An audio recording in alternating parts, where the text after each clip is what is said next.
Hello, welcome to this Wargamer. I'm your host, Rob. Welcome to Stream Street Day 181. That's right. Yeah. Or 169 plus 12, as I like to think of it. I'm joined today by the wonderful, gorgeous, and as everyone knows him, Fit Nick from the 40k show. Hi, Nick. How Hello. you doing?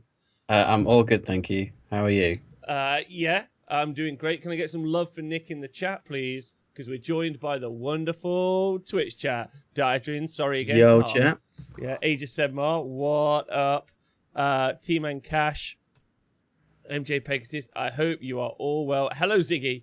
Big love to you. And of course, thank you to everyone on the Wargamer Patreon. Couldn't do it without you. You are brilliant, and you are what helps me keep up my skincare regime so I can compete with Fit Nick.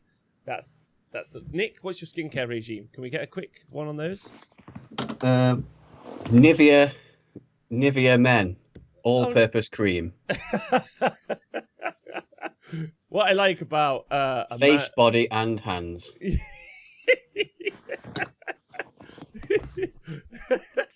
reminds me of that meme where like a lady's like conditioner, moisturizer, shampoo, and then men are like 15 in one: hands, feet, eyes, just hair, everything.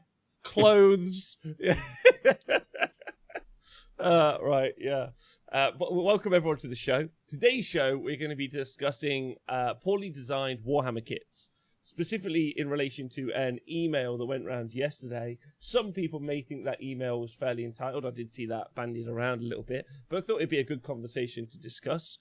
And of course, really does make me think about, like, I was building some Terminators earlier in the week, and I was like, actually, I don't just want power claws on all of them, or thunder claws, whatever.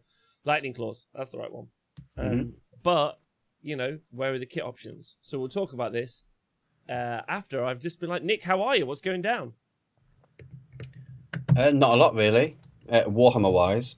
Okay. I don't think obviously didn't play at the weekend because I was helping out with the Super Series. I think I played a doubles game last week, and I've got a game tonight with my Necrons, which is exciting. Okay, who are you playing?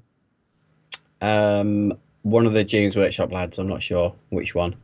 Okay, can I get what are your feelings on the Necron kind of reveals and updates so far from the weekend?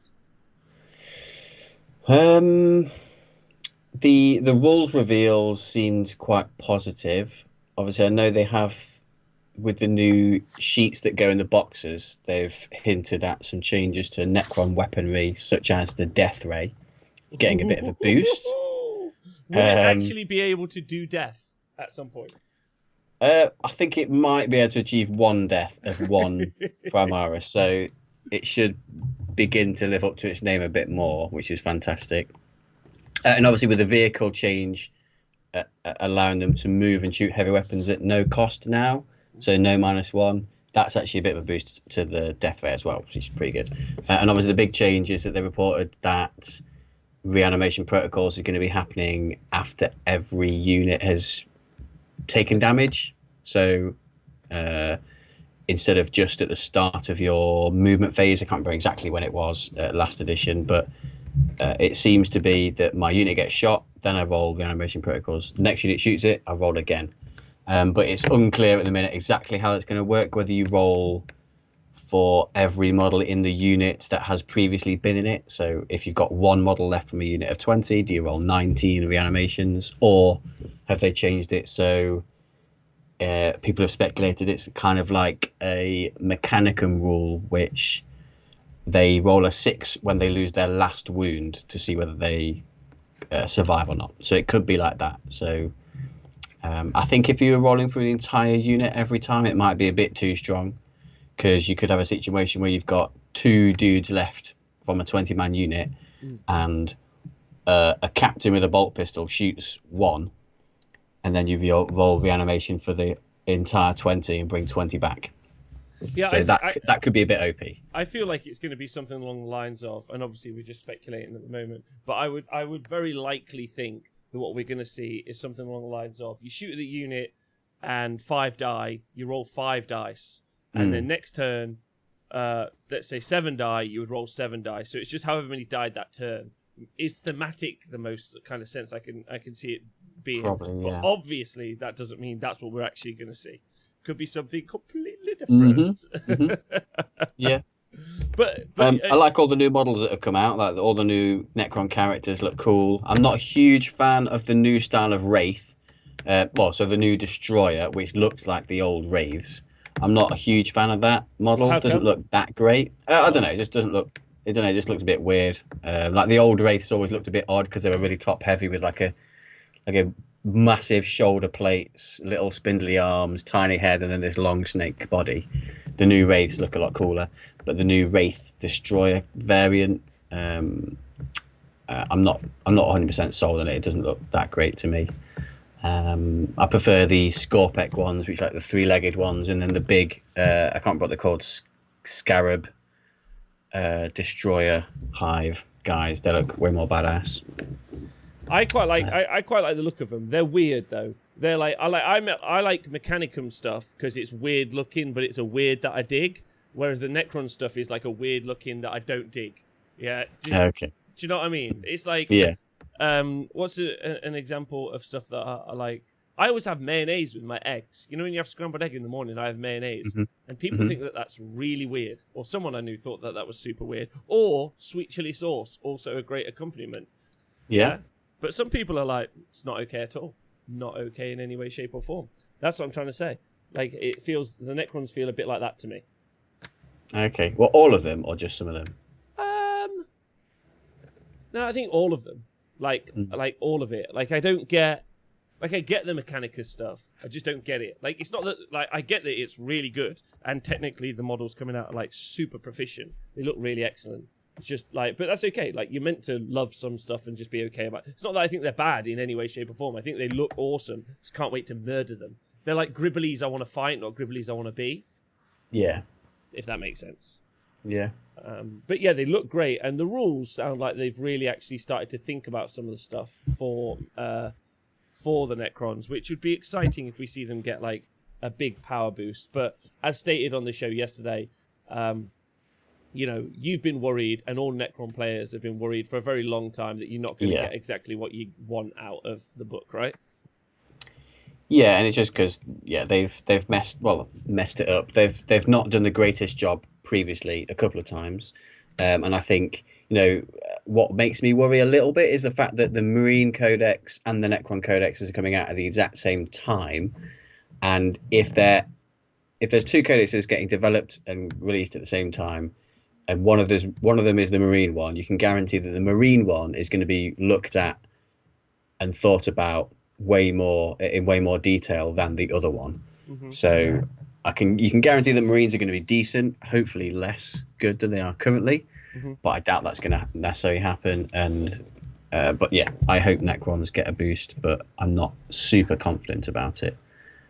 I got your feelings on that. But again, I don't want Necrons to be the new Marines that are like they're just stupid good.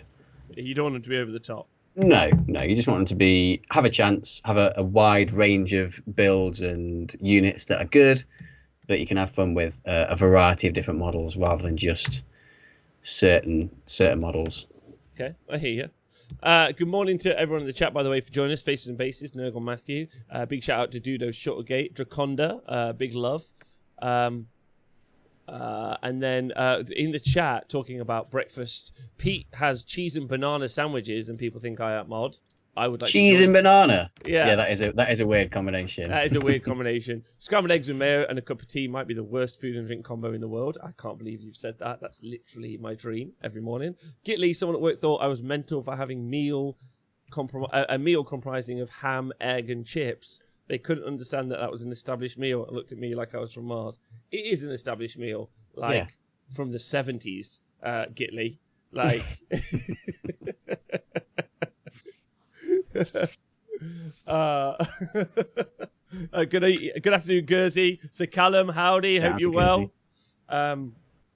So out to Gursey. Okay, well, I for one see the releases at the moment I don't have that motivation from the releases. I'm not too fussed about Marines because there's such a large conversation happening about it. I'm just like, someone's like, someone's like, yeah, I might put actually 2 bolters on this unit, and you're like, okay, that's exciting. It's like, but I might go Stern Guard, and you're like, oh, mate, I've given up, giving a shit about what you've got to say. I'm just gonna fucking slide on back. I think we're all pretty jaded about Marines. Yeah.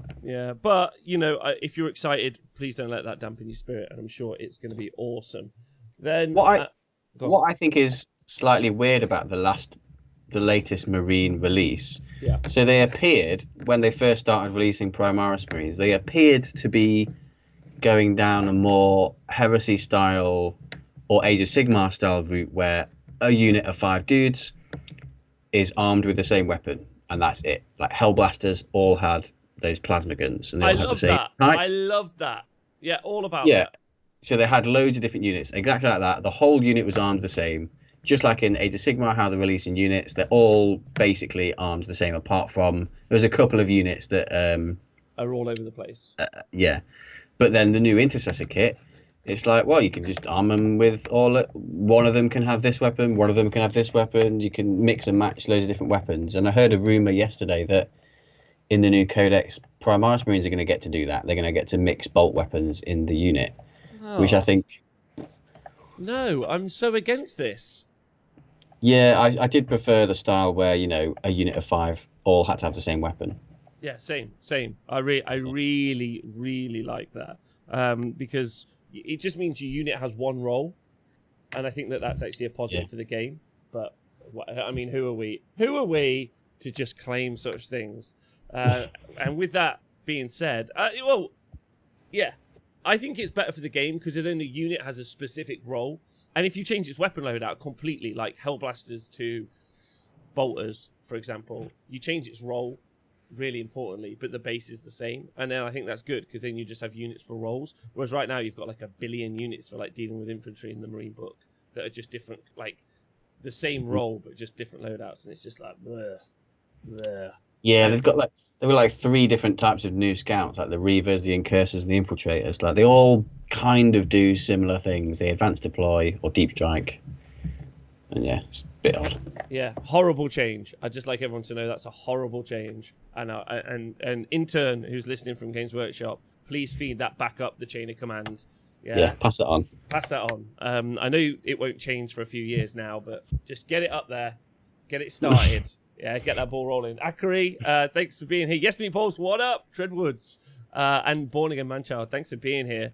And it's another thing that slows the game down. Slows list writing down. It's like, oh, sorry, you've got... have you got an Intercessor unit? No, actually, I've got an Intercessor unit with 3 of these. And which one are you taking off? Oh, I'm taking off this one. You're like, oh, for God's sakes. Anyway, boring. Right, so let's talk on to positive news and a bit of spicy internet drama, which is always positive news. Ooh, yes, everyone loves a bit of spicy internet drama. Okay, all right.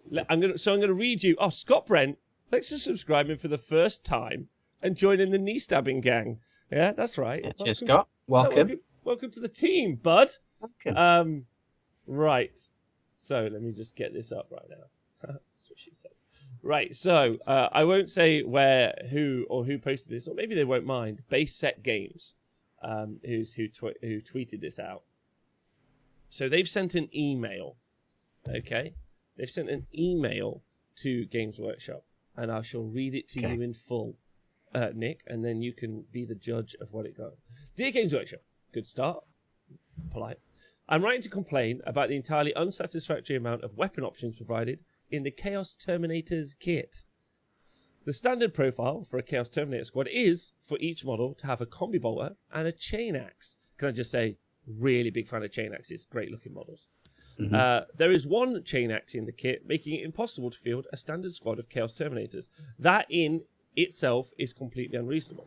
The kit contains the following weapon options: 5 combi bolters, 4 power fists, 2 combi motors, 2 combi flamers, 1 combi plasma, 1 power maul, 1 power sword, 1 power axe, 1 chain axe. I would like to note no power nunchucks, which is a suggestion from yesterday, but sad face there. Or 3 section staff.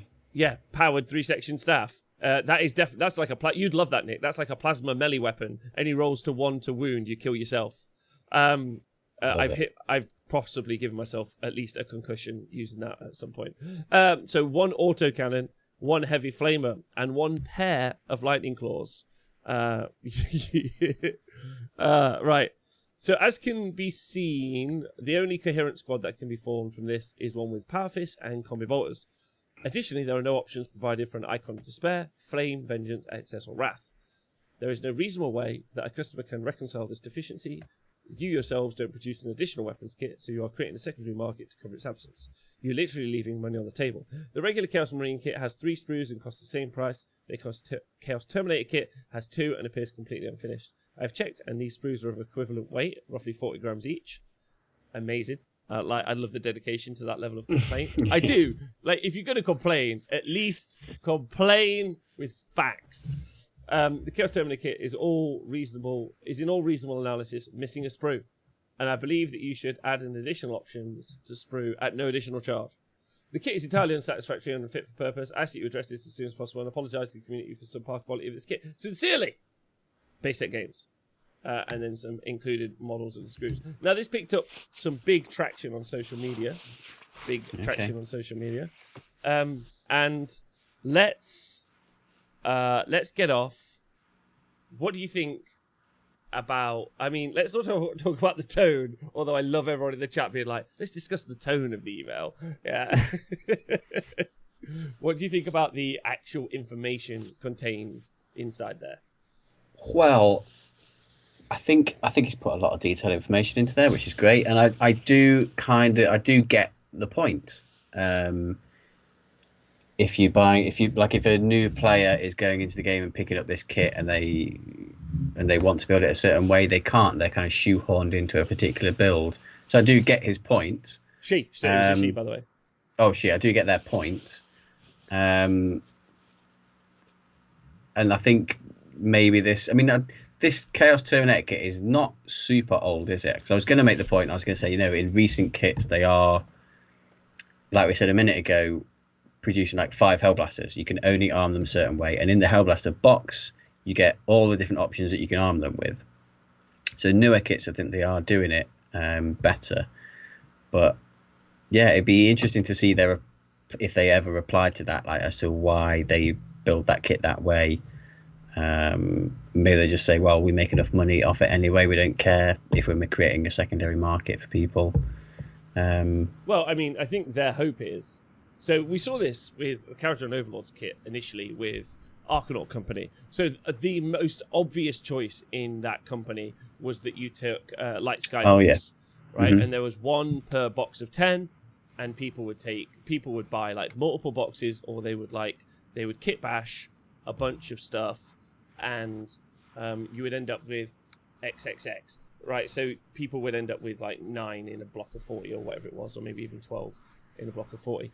And so, completely reason. Warp Fire Throwers on Stormfiends was another good example where, in the Scryer build of old, where you used to pop up and just do Warp Fire Throwers, you had 6, 12, maybe, however many you had, and they had loads of Warp Fire Throwers. But again, they didn't provide multiple options for that system. So, like, I completely see the point, but I feel like it's got nothing to do with the manufacturing element and everything to do with the rules team. Mm. Do you know what I mean? Like, it feels like the entire point that's being missed a little bit is that it's not like a manufacturing problem, it's a rules team problem, which is why I think it's genuinely an interesting conversation, because obviously the way the miniatures get produced at the minute is that the miniature guys just make the miniatures. They're like, here are the miniatures, suck it, son. And then the rules team are like, we have to write some war scrolls or data sheets for these. So I guess... So you say the rules guys should look at the kit and go, well, we can't write rules that this unit can have 4 of this weapon because there's not 4 of that weapon in the box. Exactly. We should limit it to the box. Yeah, I feel like they should do it based on the box that you buy, which is why, again, I like the Age of Sigmar, like army list building, which is kind of interesting that you brought up what happened with Intercessors, because that might happen with Intercessors in the future, because this is kind of like leading on to that conversation, isn't it? Where you've been able to put Thunderhammers on Intercessors forever, well, since they come out, right? Or for a long time. I don't think they're upon release you could, but I think about a year in, they FAQ'd it so you could start giving them like chainsaws and other weapons like that. Yeah. But Yeah, then up to that point, there wasn't a kit for it. But now it looks like there is but there with the is assault now. intercessors. But there wasn't, right? So people had to go Yeah. out and forage for these kits, Hmm. or go to third-party sites, which is a conversation that we're going to come on with later. A conversation point that we'll come on to later is that there are places you can get these kits and stop giving Games Workshop your money for them doing a terrible job. But I think the key part is that the rules teams really miss delivering a good product for the physical product that you get. Is how I feel about it. I think I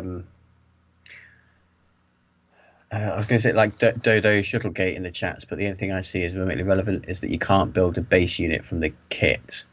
So, but yeah, that kind of goes back to the point we said a minute ago. But the rules writers, the base rules should be what's in the kit. But then, and it is a bit weird, just like if you had a unit of Terminators that was like this. The Imperial version is Power Fist and Storm Bolter, and you could have that for Chaos one. But then it's just really weird if you just write rules. So one guy can have a chain axe, one guy can have a power axe.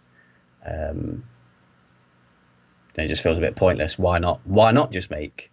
I mean, I'd love to see a Chaos kit with all the different options. That'd be really cool. Yeah, I think it would be really cool. I think Couch Warrior makes a really good point.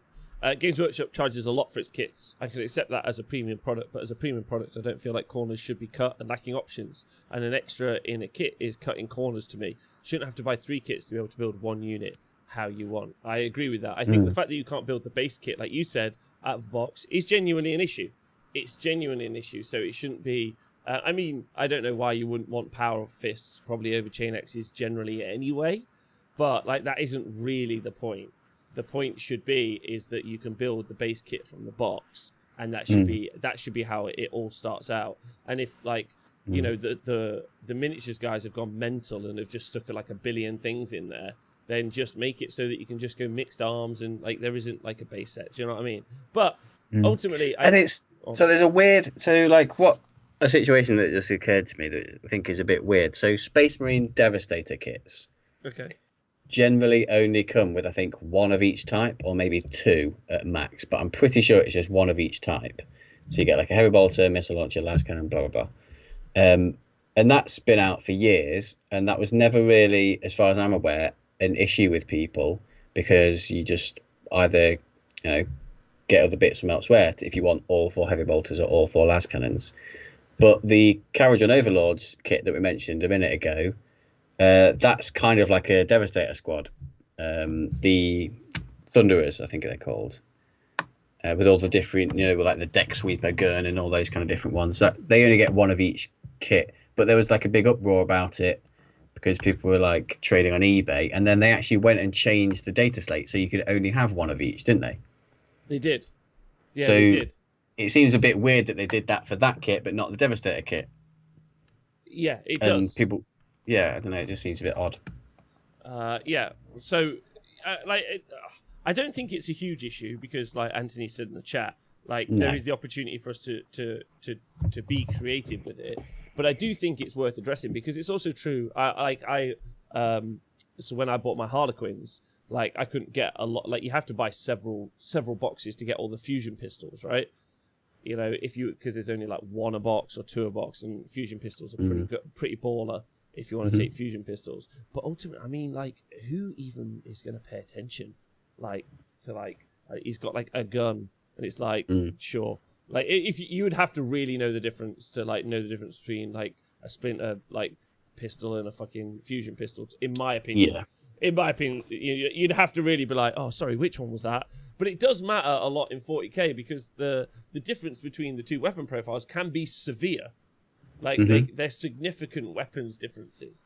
And I guess the real question, the real thing is like what to do about it, because I don't think Games Workshop are going to change their way. Like, I don't think the email is going to do anything, and I don't think the complaint will do anything, much like anything else. I mean, if that would, they would have genuinely apologized for the app, which is, I mean, there isn't an app.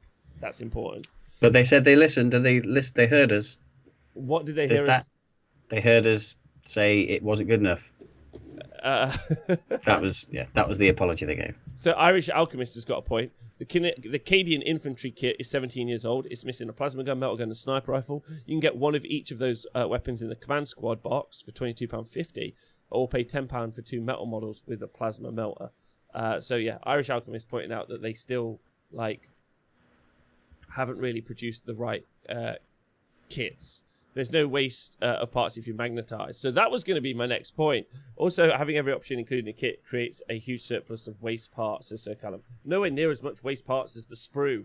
And they are actually, to give them credit again, they have instituted a recycling program that they're going to introduce, where they're intending to recycle as many sprues as they can, so you'll be able to take your sprues back to stores. They've made that public in their investor announcement. They've said that that's going to be a thing that they're doing. So they intend to deal with like waste plastic, if you will, to be more green. But yeah, they're not going. So anyway, they're not going to change. They don't care. All of that's absolutely true. So, and that's fine. So there's a community, Nick, Frugal Hammer, yeah, or Smart Hammer. You're a perfect person to ask these questions to. What do we do about it? Like, what do you normally do? Well, because I've been in the hobby a long time. A while ago, I think when I first started, I wasn't that hot on like keeping bits and stuff like that when I was like really young. But at a certain point, I just decided, oh, it's super smart just to keep all of my spare bits in a big bits box or in little bags or whatever like that. So over the years, I've built up a huge collection of random bits and assorted models. So if ever I needed to convert something, I can just dig in the bits box and see if there's anything that will suit. So, for example, when I built my previous Khorne Berserkers, I needed a load of axes, and I just happened to have a load of old dwarf axes. So I just cut all those off and used them as a chain axe for now on my bits box Berserkers that I made. But I needed chainswords, so I didn't have any chainswords spare. So for that, I just went onto eBay. Or there's bit sites, but bit sites tend to be a bit more expensive. So I went to eBay for my chainswords and just Googled for a job lot of chainsaw arms and bought a load of those. So I tend to look on eBay for stuff like that. Or there's bit sites. But I know a lot of people nowadays also do a lot of 3D printing for bits and stuff like that. Yeah. Let's talk about that in a second, because I'd just like to just approach Akari's point in the chat, because I think it's a really good one. Or Akaraya. Yeah, the hypocrisy here is that Games Workshop don't, e.g., supply enough chain axes, but if you use 3D party chain axes, you're not allowed in their tournaments. Yeah, that is a bit of a hypocrisy there, isn't it? Well, they do, but Forge World do sell chain axes. They do, but again, they're ridiculous markup. Yeah. Yes. Yeah, you're right, which is why you probably shouldn't attend Games Workshop tournaments. I'm not trying to be anti-Games Workshop. I'm really not. They just, as a customer, I think over the next few years, there's going to become like, not a breaking point, but I think that there's going to become like a point where we have genuine conversations with each other about really what we're doing. If you're looking at some of the price, the entry of price points for some of the units and models, and in this example, being able to get a bunch of chain axes per se, like you would end up like buying loads of chain axes from Forge World or whatever just to compete in their tournament. But some other fucking company, like some other tournament, will probably have better terrain, probably have better boards, probably be more well organized, probably have better prize support based on all my experience of independent tournaments. They'll probably be better run. What you'll end up with, truthfully, is you'll end up with a better tournament experience that you'll have, and you won't have to pay as much to attend. There's not some like you talk about gatekeeping in the hobby. Games Workshop are the worst gatekeepers the hobby have. And that's not me trying to grind an axe, chain axe. It's just more the point. And because I think the creativity is actually, because Anthony brought up the creativity earlier, I actually think the creativity is stymied by Games Workshop. Their Games Workshop are the full gatekeeper on creativity for tournament play. Not for... So they're stifling creativity in sort of model conversion, because like you said, if you come to their tournament, you need to have 100% official Games Workshop models, which is fine, and you're not allowed to use third-party bits. And obviously we're discussing that problem now. And also they've kind of almost before introduced policies around paint schemes, like you have to paint them a certain way to use certain rules as well. So they're kind of, in a way, starting some people's creativity in terms of their paint choices. But I know they have kind of backtracked that a little bit.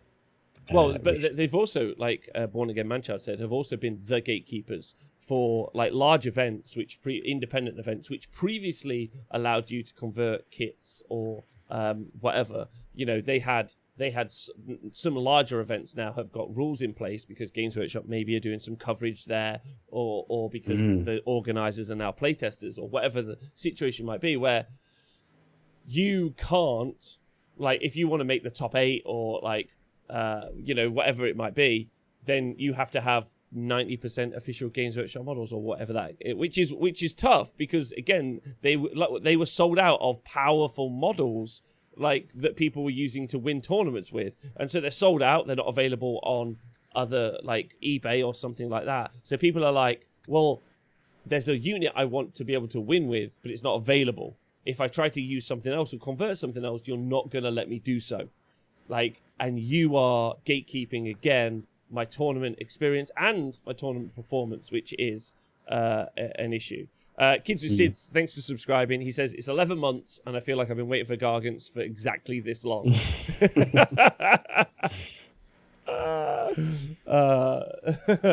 Anyway, so let's talk about, again, I would encourage everyone to actively not go to Games Workshop or Games Workshop affiliated tournaments, because I think that level of gatekeeping, it's only through this conversation I've actually come to that conclusion. And I think because we're based in Nottingham, we've been to a lot of Games Workshop events at Warhammer World, and I've also been to a lot of independent events, and the Games Workshop events are always objectively and subjectively, in my opinion, worse than independent events, and worse value for money. Yeah, and also I'd like to, reasons. especially for money, yeah, definitely, because it's normally very expensive. And I'd like to also just reiterate that the event staff, this is not a slight on them, because I think they don't get enough financial support or the ability to do so from the higher ups. So again, I think it's got very little to do with like the individual staff members. I've got one issue with the event staff. Oh, what is that? So at a Games Workshop event, an independent event, when they do the draw, whether it be an app or a piece of paper stuck on the wall or a projection, your name is displayed. So Jimmy is playing Bob on table 1. Perfect. But at Games Workshop events, they get an Excel spreadsheet where you have a code number. So it's player 2 versus player 47 on table 5. So it just takes all the excitement about the draw and the I don't know, doesn't make it exciting. Oh, I'm player 10. Yeah. Particularly at a team event. When we went to the team event, like, they should have displayed cool team names. It would have been way more exciting to see. Oh, we're playing that team, not team 2. Like, it just makes it really it's less personal and meaningful of the draw. So, and the event staff, I think, have the power to change that. They do at least have the power probably to change that, I agree. However, AOS Tim makes exactly the right point. What if you get to be player 69, Nick? Well, obviously, if you're player 69, then that's perfect. And you should, yeah, be thankful. I kind of think now it's the... it's Nice. Nice. Draconda says, I was planning on taking my first steps into third-party events this year, having played nothing but Warhammer World events, but then the whole COVID happened. I encourage you to. And what's really interesting is I do not know how this conversation is a conversation anywhere else in the fucking world. Like, how? If you're in, like, who knows, some state in America where you can't see the sky at the minute, you're in New Zealand, how is someone being like, listen, mate, I reckon those aren't official chain X's. How's anyone having that conversation with someone else? Yeah. Like get the taste of boot out of your mouth. Disgusting. Right, so let's look at Shapeways, because talking to Val Heffelfinger on the show yesterday, he has modded a lot of his Indomitus Marines with some Shapeways stuff. So Shapeways is a website, shapeways.com. We're not affiliated with them. We're not affiliated or sponsored by anyone. So this is just us looking at shit. And they have Shapeways is right. I'm pretty certain this is the one, right? And they have all sorts of quick kits, right, that you can do. And I don't know how to. I've never been on this site to search for it. I've just heard about it. what the hell? Materials? Am I the right one? I've just put a link in the chat. Gaming. Okay. All right. Okay. I found So the it. Axes of Corn, spelled with a C. Okay. Oh wait. Oh, have you already found one? I have, yeah. Okay. Well, so Shapeways again, shapeways.com. If you haven't heard of it so far, is where you can buy third-party kits. There's also Pop Goes the Monkey, which we'll have a look at in a minute. But what are these? These are $10.50, so that's going to run us about £8, Nick, for 5 chain axes there. So yeah, like so £8. So Forge World, I don't know what. In fact, actually, let's just do a straight up Forge World comparison. Obviously, this will be in. I reckon £15. Oh yeah, why do I have to do a capture every time I go on Forge World? This is super weird. Sorry, everyone. This is terrible podcasting. There we go. So Legion Phobos chain axe set. So you get 5 chain axes and 5 bolt pistols for £15. Okay, so and you don't like. I mean, maybe you want the bolt pistols as well, but these are effectively £8. So you can basically get the 10 chain axes maybe that you want for the same price as the 1 chain axe kit from Forge World, right? And that's in England. If you are, if you're in, like Australia, like that's like £43 probably, or something similar. That's obviously maybe over the top. And then yeah, if you just click on accessories, there's so much stuff. There's so much stuff. Big guns like for Imperial Knights, cool feet extensions. So you talk about creativity, and none of this is tournament legal. Nope. At a Games Workshop event, and I'm just like, fuck them off. Well, yeah, I can understand being at a Games Workshop event because obviously they don't sell it. You know, you effectively are you advertising another company's models at their venue. So I can kind of understand why they wouldn't allow like big night centerpiece model conversions and all that at their events. I can kind of understand that. No, I can understand their policy, but I just don't think go to it. Oh, there's a 5 Oh left. right, yeah. Oh, so there's that's why independent events are better because you can see all this kind of cool shit. Yeah. It's cooler. It's more creative. Like that's what I'm trying to get at. So I think while the email is possibly a tad entitled and completely over the top, and Games Workshop are going to never listen, it does bring up that really healthy conversation of should we, and I think we should be supporting these 3D sculptors and designers because we talk a lot about you've got to give Games Workshop the money to support the artist, but they pay the artist fucking no money. Like they comfortably pay underneath industry and standards all the time.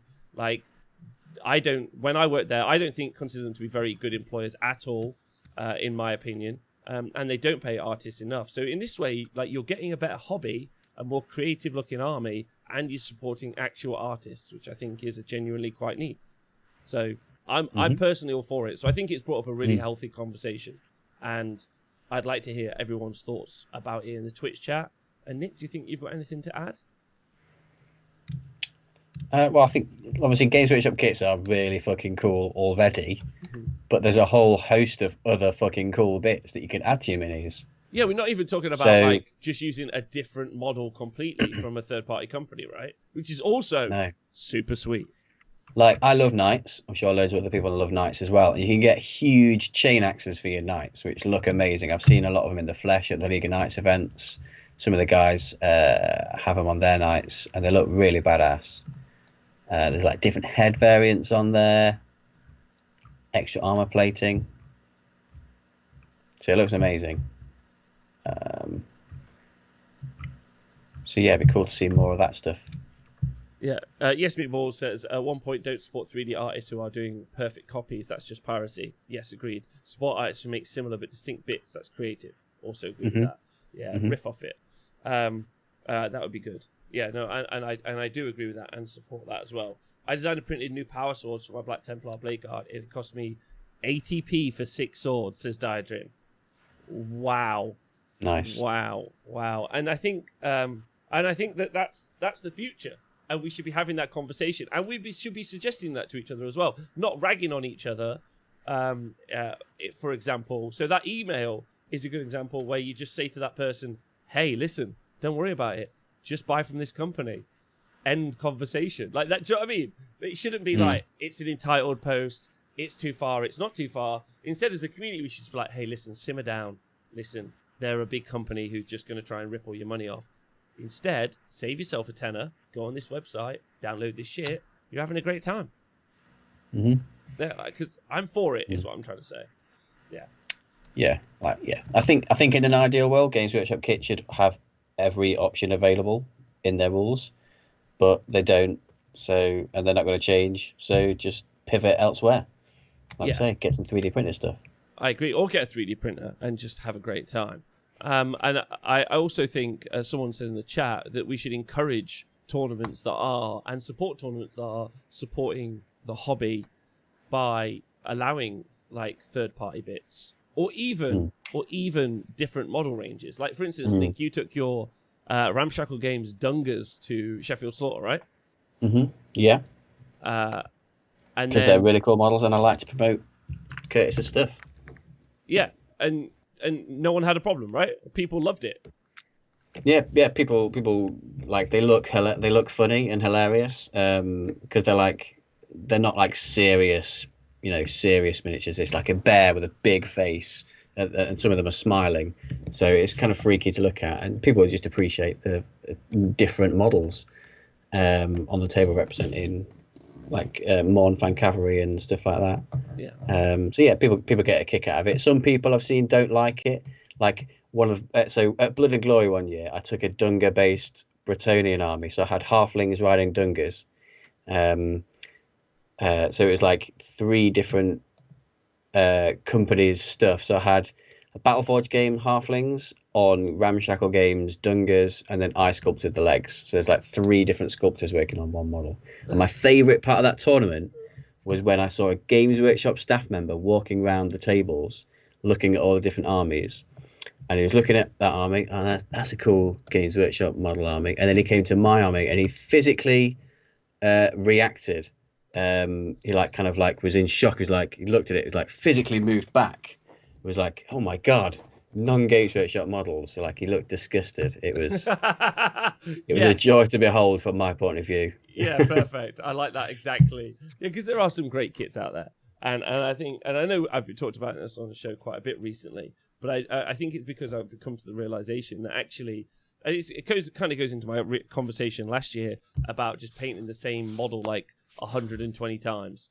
Like, I'm not doing it anymore. Like, I'm painting up some clan rats right now, Nick, but that's because I have them.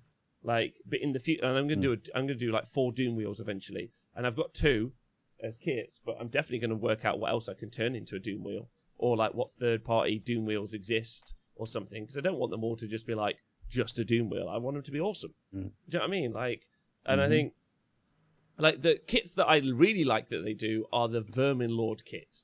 The Vermin Lord kit's great because it's one kit that you buy and you can turn it into like 5 different models, and they're pretty fun. They're not very posable. It'd be cool if they're a bit more posable, but I think stuff like that's fun, and they should try and do that more. They should like multi-part the kits, like put a bunch of heads in or arms or legs, and make it so that you can expand out. Like these 1 lieutenant kits that are just like snap fit, 30 quid, 1 dude. It's just like taking the piss.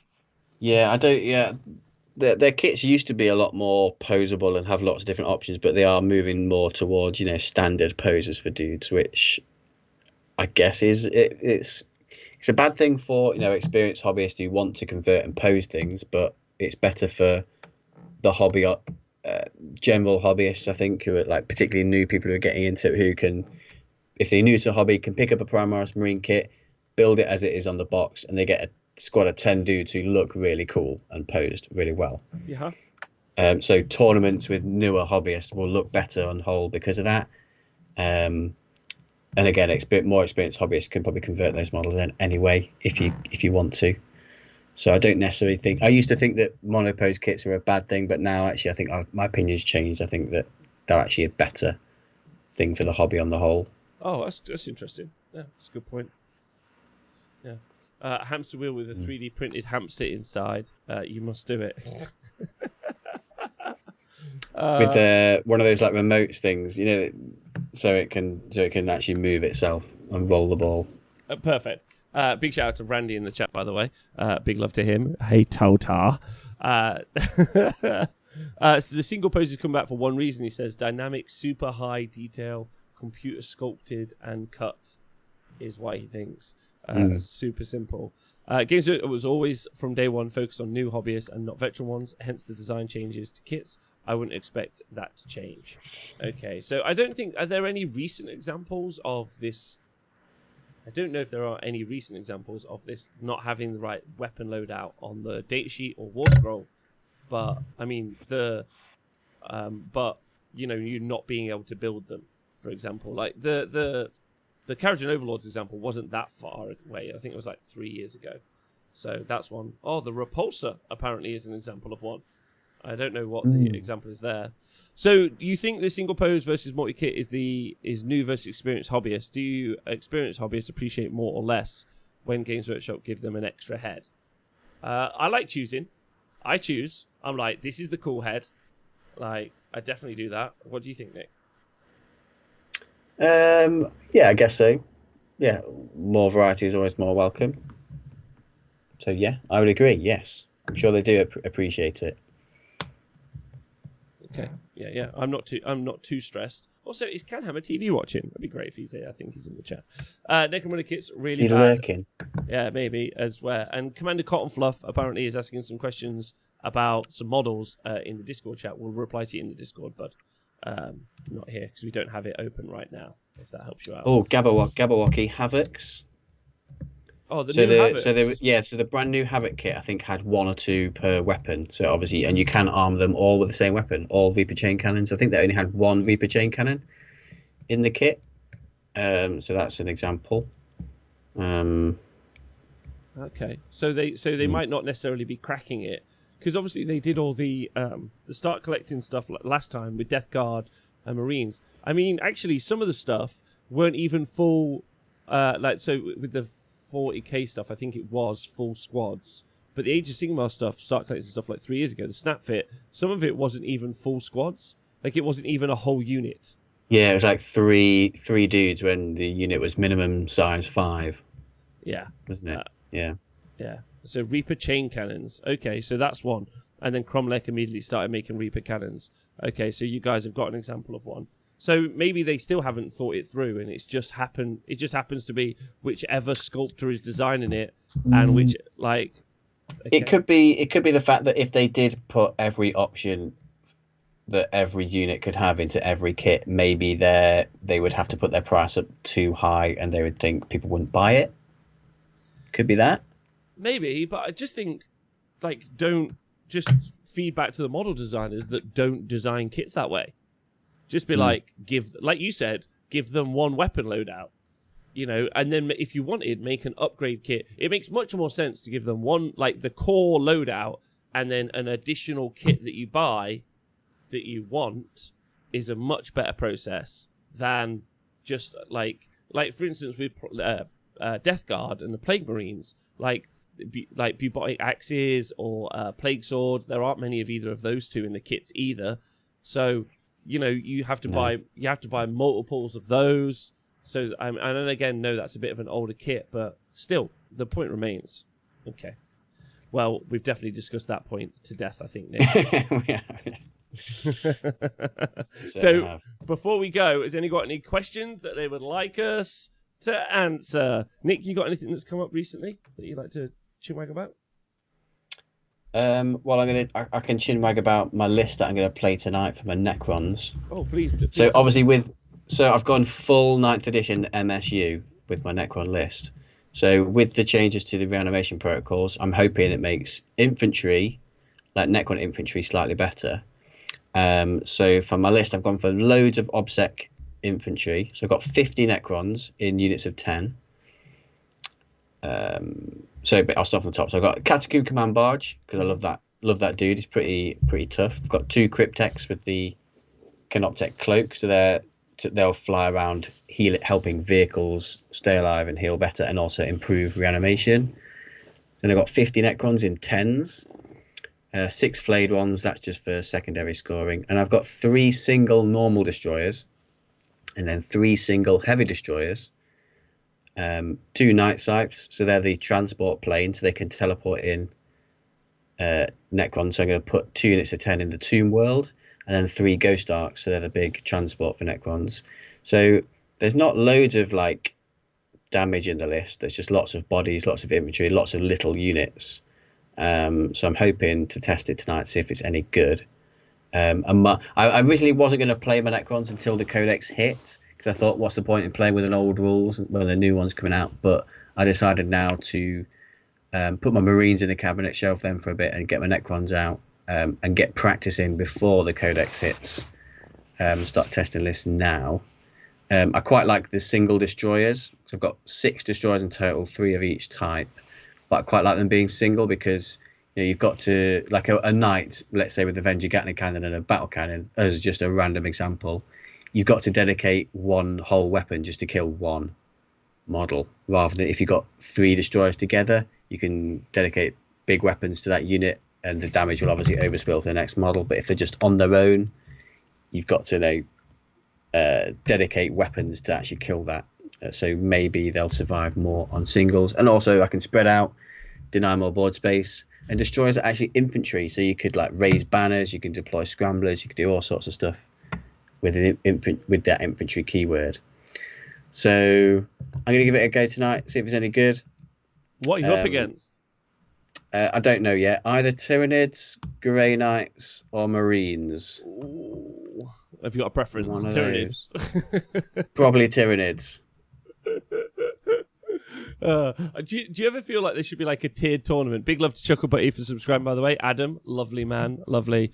Do you ever think there should be like tiered tournaments where it's just like, okay, listen, all you guys, you guys are allowed to play your like one bracket of army books, another bracket of army books, different bracket of army books. You know, like the S, A, B, C tiers that we see, but you just put armies into brackets and you just play amongst them. I want to run an army. I want to run a tournament where it's bans Marines.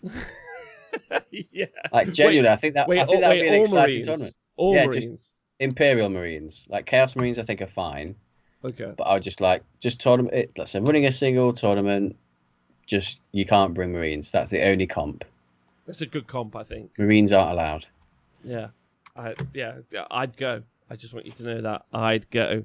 Some other comments being left in the chat. I don't think model design is going for sprue design. It's an industrial design process, not an artistic one. It's the same guy. Well, Games Workshop, cheap and dumb. Do you think we'll see an upgrade to Kill Team anytime in the near future? I'd love to see some of the 9th edition rules implemented. Critigator, I don't think so. I think that they're going to focus very heavily on 40k for the next few months at least, probably up till Christmas. Is 200 to 300 points set aside for deploy scrambler secondary? Too many points to dedicate to a secondary, Nick. That's from Nurgle Matthew. Well, Matthew, so for deploy scramblers, one of my destroyers, so I could dedicate 55 points for the first one, or 40 points to the first one, and then for the second one, and then flayed ones could do the third one. So that's only 80. That's actually only 160. Okay. So you think? I think it's at 200 satisfying. 300 maybe starts pushing up there. But again, it depends what you're using. Like some armies can spare 200, 300 points, and others armies need every point that they can get their hands on. So depends what you're rocking. A Chaos versus Xenos tournament is what you're saying, basically, Nick. Yeah. I think it'd be good. Would you want Guard to go?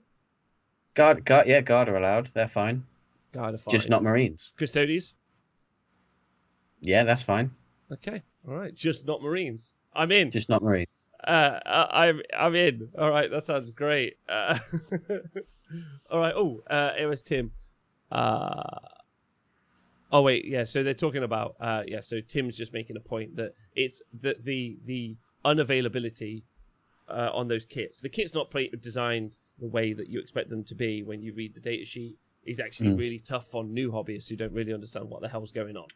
Yeah. You know, Although more than likely they just look at the box and fancy buying the box anyway. Like if they're new, they just see the cool weapons on the box and they're like, yeah, I'll build this guy with a flamer and that guy. And then they put it on the table. They're like, oh, this is rubbish. Why have I done this?